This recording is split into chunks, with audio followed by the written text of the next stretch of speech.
साई राम। मैं अनुभूति आप सभी लोगों का हार्दिक अभिनंदन करती हूँ साई अनुभूति चैनल में और अनुभवों की श्रृंखला से एक बार फिर से बहुत प्यारा और अनोखा सा अनुभव लेकर आप सभी लोगों के समक्ष उपस्थित हुई हूँ। लेकिन उससे पहले चलिए सभी लोग मिलकर बाबा के नाम का जयकारा लगाते हैं। अनंत कोटि ब्रह्मांड नायक राजाधिराज योगी राज परम ब्रह्म श्री सच्चिदानंद सद्गुरु साईनाथ महाराज की जय। ओम साई राम। साथियों, आज ये अनुभव मैं आपको बताने जा रही हूँ, यह है ज्योति बहल जी का, जो कि आज ही मेरे पास आया है। आज का दिन है सोमवार 2024 और ये अनुभव सुन के वाकई दिल को बहुत खुशी हुई, क्योंकि आज सुबह सुबह ही मुझे ये अनुभव सुनने को मिला। टाइम लगभग 8 साढ़े 8 बजे का होगा और ये कहूँगी मैं कि लगभग जब आप लोगों की मुझसे बात होती है, जो भी आप मुझसे व्हाट्सएप पे बात करते हैं, मैं उसे डिलीट नहीं करती हूँ। मेरे पास एक डेढ़ साल पुरानी भी आप लोगों की चैट्स पड़ी होती हैं। लगभग जब आप किसी समस्या से मुझसे जुड़ते हो, वो मैसेज मैं डिलीट नहीं करती हूँ, ताकि मेरी मेमोरी में हमेशा रहे, जब आप कुछ टाइम बाद भी मुझसे जुड़ो, कि आप मुझसे फ़र्स्ट टाइम क्यों और किस लिए जुड़े थे। इसीलिए मैं हमेशा पकड़ लेती हूँ लोगों को, जब वो मेरे पास कॉल करते हैं कि दीदी हमें अनिल भैया के अपॉइंटमेंट चाहिए, और लगभग हर किसी का नंबर जब वो मुझसे बात करता है वो सेव होता है।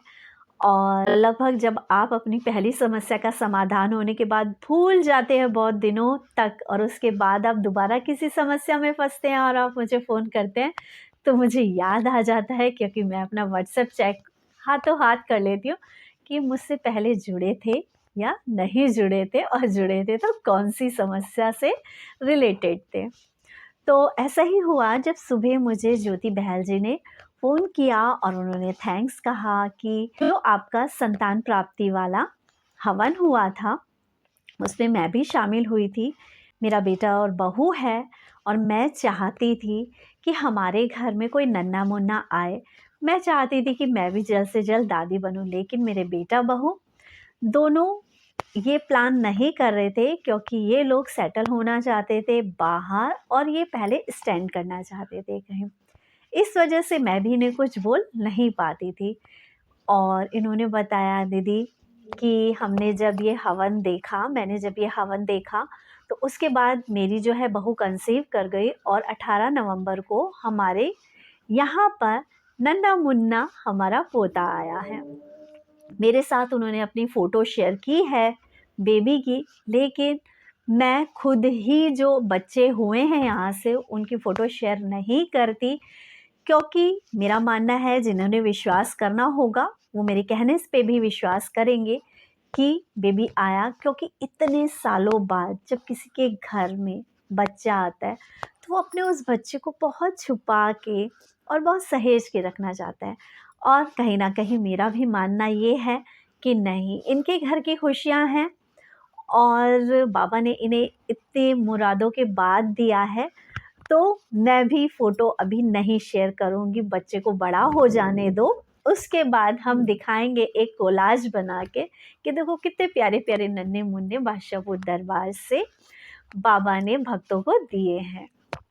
और इसीलिए मैं इनके बेबी की भी तस्वीर नहीं आप लोगों के साथ शेयर कर रही हूँ। इससे पहले जो अनुभव डाला था, जो गुड़िया का था, सुषमा जी का था, उसमें भी उन्होंने मुझे अपनी गुड़िया की फ़ोटो भेजी थी। बहुत स्वीट, बहुत प्यारी है उनकी गुड़िया। वो भी मैंने आपके साथ शेयर नहीं करी जानबूझकर। इसके अलावा जितनी भी अनुभूतियाँ अभी तक मैंने आपको बच्चों की सुनाई हैं, लगभग सबके पिक्स मेरे पास हैं, लेकिन मैं ही नहीं करती, क्योंकि कहीं ना कहीं मैं भी माँ हूँ, और जैसे मैं अपने बच्चे को दूसरों की नज़रों से बचा के रखना चाहती हूँ कि मेरे बच्चे पे किसी चीज़ की नज़र न लगे, वैसे ही मैं सबको समझती हूँ, क्योंकि एक माँ का दिल रखती हूँ, इसीलिए हर माँ के दिल की बात समझ सकती हूँ। और तब मैंने इनसे ये भी पूछा ज्योति जी से कि कोई प्रॉब्लम थी क्या, तो इन्होंने बोला कि दीदी प्रॉब्लम के बारे में तो मैं कुछ बोल ही नहीं सकती, क्योंकि मेरे बच्चे पहले स्टैंड करना चाहते थे, ये बाहर सेटल होना चाहते थे, इसलिए इन लोगों ने प्लान किया ही नहीं था। तो इसलिए मैं ये नहीं कह सकती थी कोई मेडिकल इश्यू है। हाँ, बस मेरी इच्छा थी कि मेरे घर में नन्ना मुन्ना आ जाए और मेरे जो बच्चे हैं प्लान कर लें, लेकिन ये अपने करियर की वजह से, स्टैंड होने की वजह से ऐसा प्लान नहीं कर रहे थे। और लेकिन जब मैंने आपका ये हवन के बारे में सुना तो मैंने बाबा से प्रे करी और हमारी बहू ने भी कंसीव किया और हमारे घर में नन्ना मुन्ना आ गया। इसके अलावा मैंने इनसे जब पूछा कि अब सेटल हो गए ये बाहर, तो उन्होंने बताया हाँ ये सेटल हो गए बाहर। तब इनके मन में विचार आया था कि अब हमें प्लान करना चाहिए, और कहेंगे कि कोइंसिडेंस ये बना कि जब इनके मन में विचार आया तभी इनके पास एक ऐसा फोरम भी आ गया जहाँ ये अपनी इच्छा रख सकते थे। वरना आप लोग जानते ही हैं कि इतना इतना टाइम पीरियड होने के बाद कंसीविंग में कितनी प्रॉब्लम आती है। साईं की कृपा से, बाबा की कृपा से एक नन्हे मुन्नी किलकारी इनके घर में गूंजी। इसके लिए हम अपने बादशाहपुर धाम को बहुत थैंक्स कहेंगे। और मैं आपको एक चीज़ बता दूं, क्योंकि मैं चैट्स लगभग डिलीट नहीं करती हूँ, और ताकि मुझे पता रहे कि जो बंदा है वो मुझसे किस कंसर्न से जुड़ा था। और मैसेजेस जो आते हैं या मैं आप लोगों के साथ कोई चीज़ शेयर करती हूँ, वीडियो शेयर करती हूँ, मैं उसको भले ही हाथ के हाथ डिलीट करती जाऊँ, लेकिन जो आपके कंसर्न वाली होती है या आपने कब हवन कराया था, ऐसे रिलेटेड जो मैसेजेस होते हैं वो मैं डिलीट नहीं करती हूँ। तो मैंने इनसे बात करने के बाद जब चेक किया तो इन्होंने 6 फरवरी को मेरे पास हवन के लिए मैसेज भेजा था।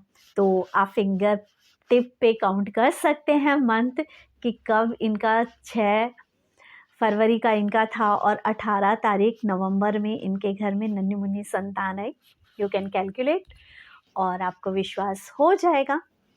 बस इतना ही कहूँगी कि जैसा कि हमेशा अनिल भैया ने कहा कि मीनाक्षी जी, काम तो यहाँ सबके बनते हैं, 1% जो लोग रह जाते हैं ना, वो सिर्फ कहीं ना कहीं अपनी ही गलतियों की वजह से, अपनी ही डामाडोल स्थिति की वजह से और अपने विश्वास की वजह से ही पीछे रह जाते हैं। वरना ये बादशाहपुर वाला बाबा है ना हमारा, ये सबकी सुनता है। और ये इतना अटूट विश्वास इनको इसलिए है क्योंकि ये आज से नहीं, हमारा फोरम तो आज लगभग 1-1.5 साल से इनके साथ है।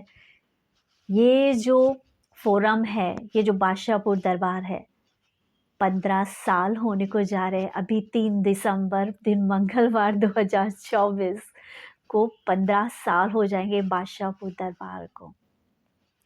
बहुत प्यारी यादें हैं इस बादशाहपुर दरबार की, अनिल भैया और इनके परिवार के साथ की। किस तरह से इनका परिवार बाबा के संपर्क में आया, ये वाली चीज़ मैं आपको छोटी सी बता देती हूँ एक बार फिर से, जो लोग नए हैं उनके लिए। अनिल भैया अपने दोस्त के साथ शिरडी गए। शिरडी में जाके बाहर समाधि मंदिर से निकल के इन्होंने कहा कि अब मैं यहाँ नहीं आने का, 17-18 घंटे लग जाते, इतना लंबा सफ़र कौन करे। ये कहते हैं कि मैंने पहला प्रणाम जो शिरडी जाके बाबा को करा था वो श्रद्धा का भी नहीं था, और मुझे याद भी नहीं कि मैंने हाथ भी जोड़े थे या नहीं जोड़े थे। लेकिन हाँ, गुस्सा बहुत हुआ था कि अब नहीं आने का। लेकिन आज देखिए, हर दिन सुबह आरती शुरू करके लोगों को बुला लेते हैं कि आओ भाई आरती हो रही है, आरती में शामिल हो जाओ। उसके बाद जीवन ने एक खेल खेला इनके साथ, इनके ऊपर किसी ने कुछ कर दिया। इनकी ज़िंदगी का जिसे बोलेंगे लास्ट टाइम आ ही रहा था। बहुत मुल्ले से आने इन्होंने करे, हज़ारों रुपए इन लोगों ने फूंक दिए इनका इलाज कराने में, लेकिन कहीं से कुछ भी पॉजिटिव रिस्पॉन्स नहीं था। ये कहते हैं कि इनकी ज़िंदगी का शायद वो आखिरी दिन था, वो आखिरी पल और लम्हा था जब ये अपने घर में ऊपर नीचे सीढ़ियाँ हो रहे थे और कह रहे थे कि बस अब मुझे मौत आ जानी चाहिए, और ये सुसाइड करने की सोच रहे थे। ये कहीं ना कहीं उस दिन अपने लिए एक तरीका ढूंढ रहे थे कि ये मर जाए, और इसी ऊपर नीचे आने जाने में बाबा के समक्ष जाके खड़े हो जाते हैं और बाबा से कहते हैं कि यदि इतने दिनों, जब से आपको मैं यहाँ लाया हूँ तब से यदि मैंने एक दिन भी आपकी दिल से पूजा करी हो, आपके आगे दिया बत्ती लगाया हो, तो या तो आप मुझे मार दो या तो आप मुझे बचा लो। ये उस दिन टूट के रोए थे, जिसे कहते हैं ना आत्मा की जो आवाज़ निकलती है। और कहते हैं ना वो एक पल होता है हमारा कनेक्शन का। मैंने एक अनुभव डाला था और उसमें जो वैशाली जी का था आई थिंक, और उन्होंने बोला था कि दीदी मेरे कान की जो प्रॉब्लम थी वो 20 साल बाद सही हुई। और उन्होंने ही ये शब्द कहे थे कि दीदी वो ना एक क्षण होता है कि जब हमारा आत्मा से कनेक्शन हो जाता है बाबा से, और वही पल होता है शायद हमारी तकलीफ़ के एंड का। और शायद वही वक्त था अनिल जी का उस टाइम पर, कि जब अनिल जी आत्मा से रो रहे थे और भीख मांग रहे थे, या तो मौत दे दो या सही कर दो।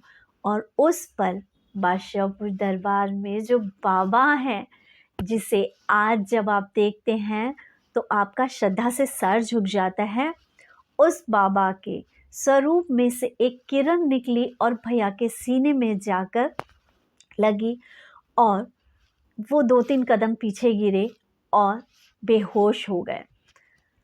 और इनकी वाइफ को समझ नहीं आया कि इस वक्त क्या हुआ, लेकिन जब ये होश में आए थोड़ी देर बाद, तो इन्हें अपना शरीर हल्का फील हो रहा था और इन्हें लग रहा था कि ना जाने कितने दिनों की बीमारी, मेरा शरीर कितना भारी था, अब वो हल्का फील हो रहा था। उस पल और उस क्षण इनको यकीन आया कि कुछ तो है इस स्वरूप में, कुछ तो है बात इस बाबा में।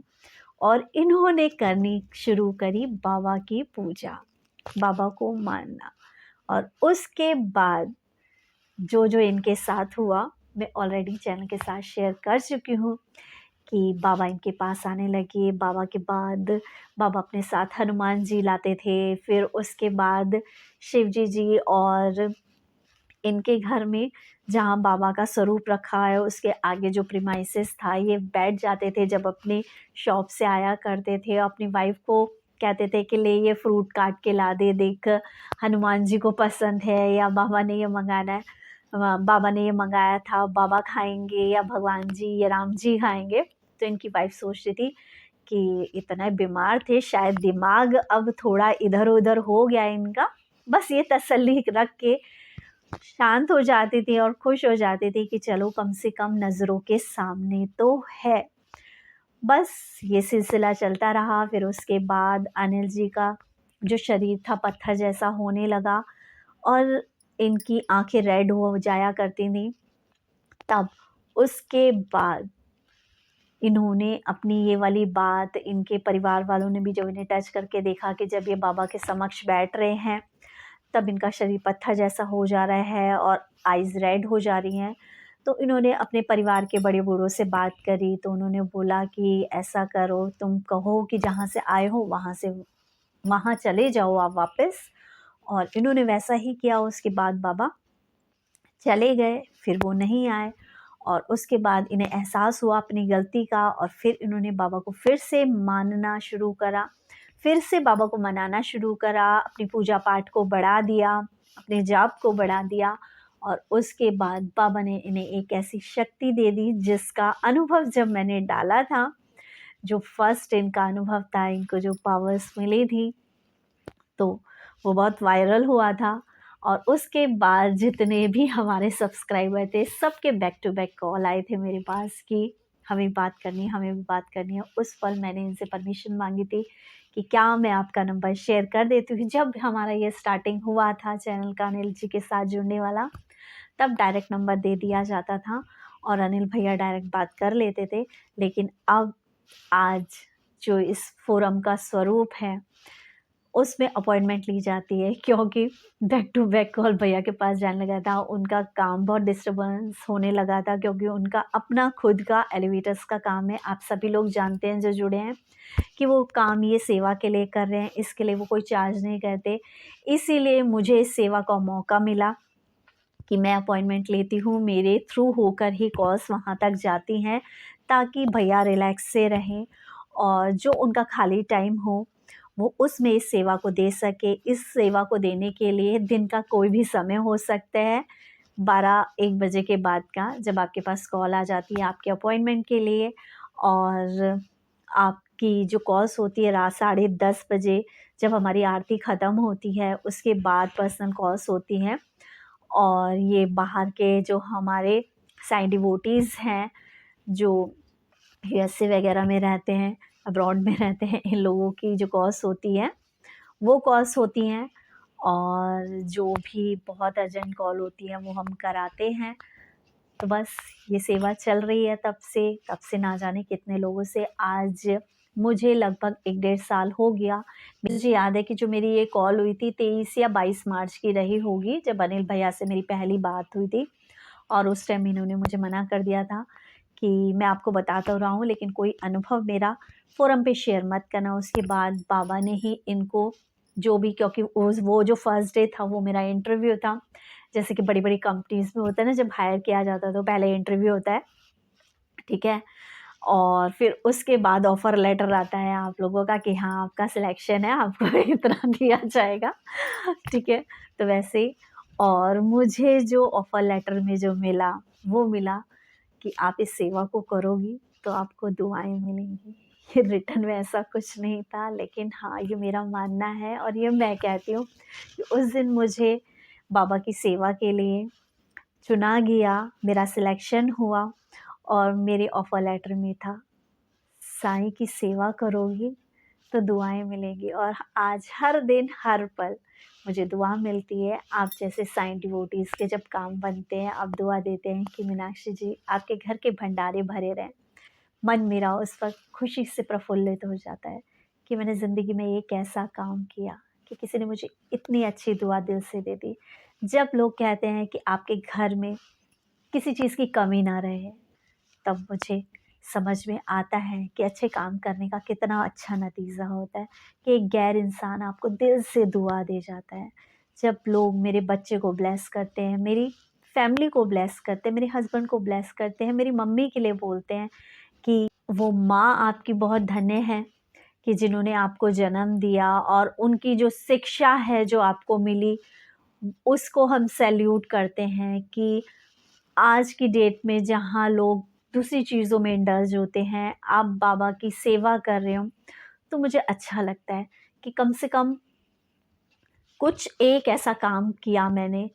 जब लोग कहते हैं कि आपकी मम्मी बहुत लकी है कि आपके जैसी बेटी उनकी है, पर तब उस पल मैं ये कहती हूँ, हमेशा मेरे मन में ये आता है कि शायद मेरी मम्मी नहीं है लकी, मैं लकी हूँ कि मैं उनकी बेटी हूँ। क्योंकि मेरे परिवार ने कभी ये नहीं सिखाया, ऊंच-नीच और धर्मों को लेके और घमंड वाली चीज़ें, दूसरों को नीचा दिखाने वाली चीज़ें। शायद हमारे पापा के भी ऐसे संस्कार नहीं थे। तो अच्छा लगता है कि जिस परिवार का हिस्सा हूँ, वो एक ऐसा परिवार है जो सब बाबा को मानते हैं। और बाबा ने मुझे चुना, इसके लिए मैं अपने साईनाथ का बहुत-बहुत थैंक्स कहती हूँ। अपने भाई को हमेशा थैंक्स कहती हूँ कि शायद किसी के भाई ने कभी उसको इतना अच्छा गिफ्ट नहीं दिया होगा, जितना अच्छा गिफ्ट मेरे भाई ने मुझको दिया। मेरे भाई ने मेरे घर को मंदिर बनाया, और मेरा दूसरा भाई जो कि अनिल जी हैं, उन्होंने इनका श्रृंगार करके मेरे को दिया। मतलब आई एम लकीस्ट पर्सन कि जहाँ अनिल जी के पास लोग लाइन लगा के मिलना चाहते हैं, वो बाबा की वजह से मेरे से कनेक्ट हुए, उन्होंने मुझे चुना। और उसके अलावा मेरे भाई जो है, उसने मेरे हस्बैंड को जो बोलते हैं बर्थडे का गिफ्ट दिया। वो सोच रहा था कि क्या ऐसा गिफ्ट दूँ जो अच्छा हो। देखो, जब हम बर्थडे में गिफ्ट देते हैं एक-दूसरे को, महँगी से महँगी साड़ी मुझे मिल जाती, मैं 1 बार पहनती, 2 बार पहनती।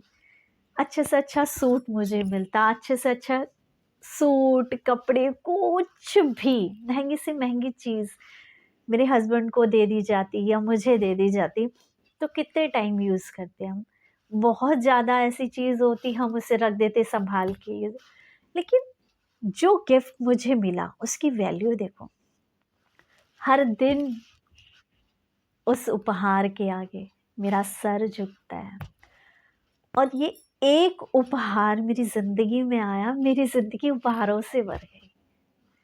ठीक है, मेरा हर दिन, मेरी हर इच्छा, ठीक है, मेरे साईनाथ पूरी करते हैं। आप जैसा परिवार, साईं परिवार मुझे मिला, इतने प्यारे प्यारे साईं डिवोटीज मुझे मिले, सब साईं की ही कृपा है। अच्छा सोचो, अच्छा करो, तो कहते हैं ना कि ब्रह्मांड भी आपको अच्छा देता है, तो शायद एक अच्छी सोच मुझे मेरे परिवार से मिली। उस अच्छी सोच को लेके मैं आगे बढ़ी, और उस अच्छी सोच के साथ आप लोग मुझसे जुड़े, बस। और ना जाने कितने लोगों का जुड़ना अभी बाकी है। यही कहूँगी, 3 दिसंबर की पालकी है, दिन मंगलवार है, और आप सभी लोग कोशिश करो कि आओ बाबा की पालकी में आके आगे झाड़ू लगाओ। हो सकता है आपके दुख के दिन भी दूर हो जाए। भरोसा रखिए, विश्वास रखिए साईं की शक्ति पर, बाबा के प्यार पर। बाबा जिसका हाथ थामते हैं और जिसको प्यार करते हैं, वो भले ही छोड़ दे, लेकिन बाबा नहीं छोड़ते। और इसी आस्था और विश्वास के साथ फिर मिलते हैं। ओम साई राम, जय साई राम। आना मत भूलिएगा 3 दिसंबर।